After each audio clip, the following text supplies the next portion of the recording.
Let us now talk about amines. We've known of some of these nitrogen-containing compounds for a long time because alkaloids like morphine and nicotine are both used as narcotics. The opium poppy is the main source of drugs like morphine and heroin, and the tobacco plant is the main source of nicotine. So a really good question, and one that is of great interest to biologists, is why do those chemicals, morphine and nicotine, have the effects that they do? And part of it is down to their similarity to the chemicals produced inside our brains, the chemicals that have an influence over our feelings and emotions. For example, if you looked at the chemical composition of morphine or nicotine, you would see that it was very similar to these chemicals. Serotonin and dopamine are largely responsible for happiness, and phenylethylamine, which is largely responsible for the feelings of new love. But other ones, such as melatonin, which is largely responsible for the feeling of sleepiness, you can see is a very similar structure to all of these. In fact, it's only a little tiny bit different. Histamine, which is responsible for arousal, and by arousal I mean like how your skin raises into a lump when you're bitten by an insect, and also perhaps of less use, unless you're being chased by a wild animal, is epinephrine, which to you and me is adrenaline. Responsible for stress, yes, but also responsible for being able to unlock huge amounts of energy really quickly when you need to run away from something that's chasing you. So why do those chemicals interfere with our brain patterns so much? It's because they're very similar chemicals to the chemicals that our brain produces to create the sensations that we would call emotions and feelings. But amines are not just responsible for brain chemicals. Here's two nice examples. Cadaverine and putrescine are both chemicals produced by the biological process of decay. So when those microbes get busy eating the dead, they produce these two chemicals. And so this is the stench of dead bodies and dead, rotting animals. Great. So we've known about amines since about the 1850s. For in 1849, Charles Adolphe Wurtz was able to prepare the simplest of all the amines, methylamine. And you can see there it is on the right hand side, an NH2 group joined to a CH3 group. Now he managed to create this chemical via the hydrolysis of methyl isocyanate. Now, methyl isocyanate is found naturally in certain things like apples. It's a cyanide-like chemical. A quick word of warning, don't search for this one on the internet. It comes back that this chemical is so particularly bad that the internet will not tell you anything about it. Shortly afterwards, this gentleman here, August Wilhelm Hofmann, a key figure in amine chemistry, systematically studied the amines derived from ammonia and was the person to introduce a three-tier classification system of primary, secondary, and tertiary amines. He was also famous for other elements of chemistry as well. You might have heard of his name in Hofmann elimination reactions, which produce alkenes, but this was the guy that basically created the science of amines. Before we get too carried away with ourselves, let's just make sure that we're aware of the two different types of amine that we might get. There's the aliphatic amine, which contains just it's a hydrocarbon that doesn't contain a ring. Is the easiest way of defining what aliphatic means. And you can see that the NH2 group there is joined to a CH3 group. Methylamine is the name. Whereas an aromatic amine, and no surprises, is going to contain a benzene ring structure. Phenylamine, because you can see the phenyl from the 6 carbons joined to the NH2 group of the amine. Let's talk just for a second about class. So we spoke of primary, second, and tertiary amines. Well, what do we mean? Well, a primary amine is one where you have just one of the three possible bonds from the nitrogen. Bear in mind that the ammonia has three hydrogen bonds on that molecule. If we replace one of those hydrogen bonds to a carbon, so we've got a nitrogen carbon bond, that's a primary amine. Replace two of them, like the one in the middle there, we have a secondary amine. Replace all three, we have a tertiary amine. And so in the aliphatic naming convention, all of these methylamine is the primary name, but if we had two methyl groups, we would call it dimethylamine, and of course trimethylamine if we have all three groups and it is a tertiary amine. So the naming of this therefore becomes quite straightforward. If we were just naming these three across the top, just with longer carbon chain lengths, we will of course use the same format as we have done before: methylamine, ethylamine, and propylamine, etc. Now, where this gets more complicated is if we had the NH2 group not joined to an end carbon, but joined to a mid-chain carbon. So the difference of what would be in alcohols, we talk about primary and secondary alcohols. If the OH group is not attached to the end carbon but a mid-chain carbon, it changes. Here, well, we've already used the primary, secondary, tertiary naming structure to talk about, you know, how many carbons are attached to that central nitrogen.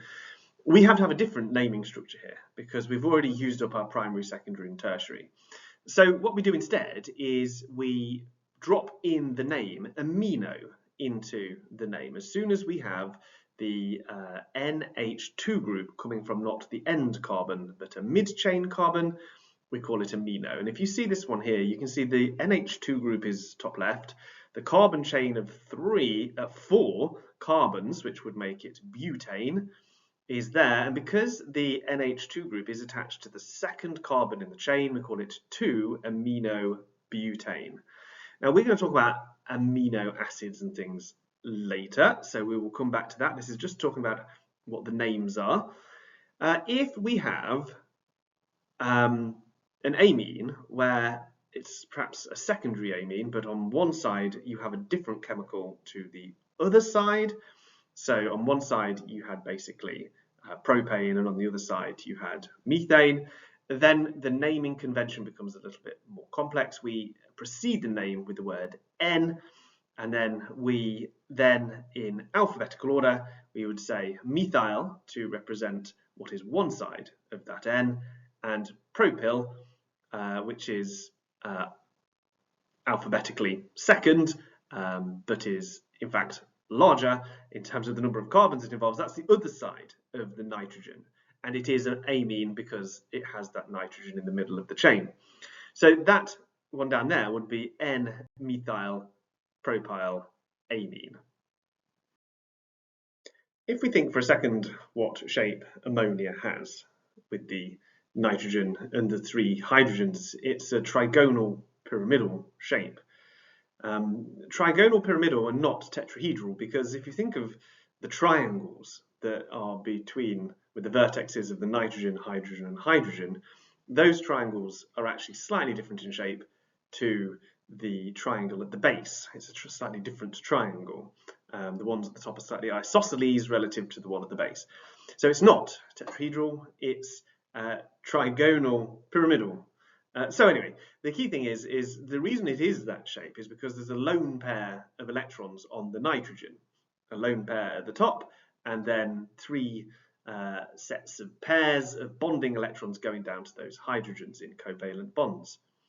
Now this means that lone pair, where it exists, it can form dative covalent bonds, where something that hasn't got electrons could come and basically form dative covalent bonds with the pair of electrons that are present there. Now that is true of ammonia.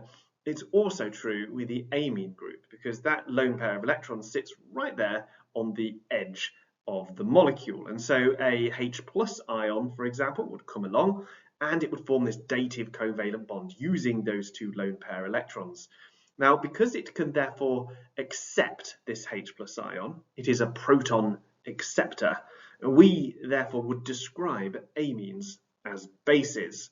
So here, down here, we've got its ethyl amine, and what it's actually done is it's accepted another hydrogen. Now, what it means is that last nitrogen no longer has an ammonia-like structure. Well, it does. It's now basically got a positive charge and 3 hydrogens attached, and so we change the name ethyl ammonium. Why has it now got a positive charge? Is because a H+ ion joined. Dative covalent bonds hasn't meant that the ratio of electrons to protons has changed. The whole molecule has now just gained a positive charge of 1. As bases, things that bases can do is they can neutralize acids quite well. So here, propylamine is encountering hydrochloric acid. Now, the hydrochloric acid depicted there is actually hydrogen chloride. So you're seeing a very strong bond between the two, but remember, hydrochloric acid is this in solution, and so we have H+ and Cl- independently moving in the solution. Now that means that the H+ is going to be very much attracted to the lone pair in the propylamine, and so it's going to form this propyl ammonium chloride. And so that is what happens when you do it with hydrochloric acid. We get a slightly different reaction if we do it with sulfuric acid. Basically here, what we need is 2 sets of propylamine and a sulfuric acid. And what can happen is the dissociation of both of the hydrogens in sulfuric acid can occur. Remember, it has those two ones on the OH groups on the end there. They can go and form 2 sets of propyl ammonium sulfate. So there's 2 of those propyl ammonium ions there, and the sulfate ion SO4 2-. So how do we make aliphatic amines? Well, it's really quite simple. We need to start with a haloalkane, like 1-chloropropane. There it is, 3 carbons, 1 chlorine atom. And what we're going to do is we're going to allow it to go nucleophilic substitution with ammonia. Now, ammonia is a nucleophile, and what it's going to do is it's going to straight in there go and substitute with the chlorine. And so what happens is that the chlorine becomes an ion removed and the nitrogen joins in its place. Now, what of course we've got there, propyl ammonium chloride with the ions in solution, is a salt that we can get rid of the excess positive charge by reacting it with something like sodium hydroxide. What happens is the Na+ and Cl- will go off and form salt somewhere, and the positive charge on the nitrogen will be removed because the hydrogen that is bonded with it will be removed by the OH- to form water. So what we end up with is something like propylamine, salt and water. And so in summary, we react ammonia with chloropropane, and there's an intermediate salt that's produced. The addition of sodium hydroxide takes away all of the excess charges, and we end up with propylamine, the amine that we wanted to create. There are 1 or 2 slight issues with this process. We have to use ethanol as a solvent rather than have water as a solvent to make those ions be independent of each other. We have to use ethanol because we want to prevent the substitution of the haloalkane by water. What would happen is the slight dissociation of OH- and H+ by the water would result in the haloalkane substituting the chlorine for an OH group and the haloalkane turning into an alcohol in the first place. And we don't want that to happen. By using ethanol as a solvent to allow the ions to be independent of each other, but to not have OH- groups floating around, we use ethanol. Also, we want to use an excess of ammonia.